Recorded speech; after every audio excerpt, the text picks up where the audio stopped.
جس نے سوال پوچھا بڑے درد دل سے پوچھا، اس نے کہا جی الجھاؤ سا پیدا ہو گیا ہے، حالات بڑے عجیب ہو گئے ہیں، اس طرح لگ رہا ہے کہ جس طرح نا کوئی میلہ سا لگا ہوا ہے اور کان پڑی آواز سنائی نہیں دے رہی، تو بتائیں کس عالم کی بات سنیں، کس کے پیچھے چلیں؟ تو میں دو باتیں صرف آپ کو عرض کرتا ہوں آج اس خوبصورت جگہ پہ، اور خالص اللہ کی رضا کے لیے عرض کرتا ہوں، اور کئی دفعہ اپنی نیت کو حاضر کر کے ٹھیک کر کے رضا الہی کے لیے عرض کرتا ہوں،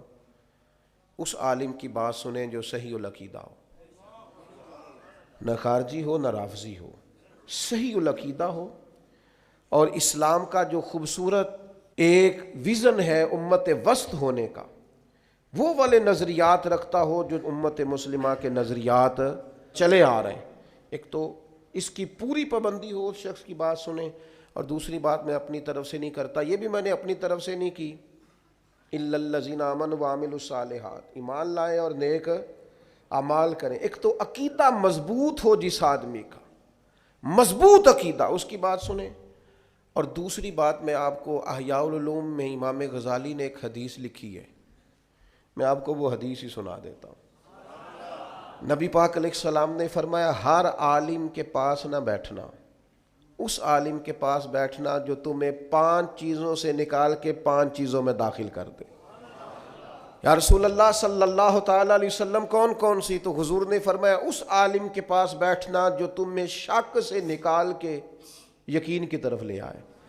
جس کے پاس بیٹھو تو ایمان مضبوط ہو، توکل مضبوط ہو، اللہ رسول کی ذات پر بھروسہ مضبوط ہو، حضور کی غلامی مضبوط، صحابہ اور اہل بیت کا عشق مضبوط، جن کے پاس بیٹھ کر تمہیں یقین کامل کی دولت ملے، اس عالم کے پاس بیٹھنا۔ اور فرمایا دوسرا وہ تمہیں ریاکاری سے نکال کے اخلاص کے زمرے میں لے آئے، اور تیسرا نبی پاک صلی اللہ تعالیٰ علیہ وسلم نے فرمایا وہ تمہارے دلوں سے دنیا کی خواہش نکال کے،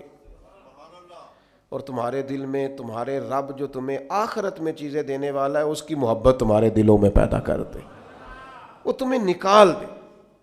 یعنی وہی ہے تیرے زمانے کا امام برحق جو تجھے حاضر و موجود سے بیزار کرے، حاضر و موجود سے بیزار کرے، اور موت کی شکل میں دکھلا کے تجھے جلوہ یار، زندگی تیرے لیے اور بھی دشوار کرے۔ اور چوتھے نمبر پہ نبی پاک علیہ السلام نے فرمایا اس شخص کے، اس عالم کے پاس بیٹھو جو تمہیں تکبر سے نکال کے عاجزی کی طرف لے جائے۔ اور پانچواں اللہ کے محبوب علیہ الصلوۃ والسلام نے فرمایا اس عالم کے پاس بیٹھو جو تمہیں دشمنی سے نکالے اور خیر خواہی کی طرف لے جائے، جس کے پاس بیٹھنے سے عداوتیں نہ بڑھیں بلکہ تمہارے دل میں خیر خواہی کا جذبہ۔ یہ 5 چیزیں خود رسول کریم نے بیان فرمائی۔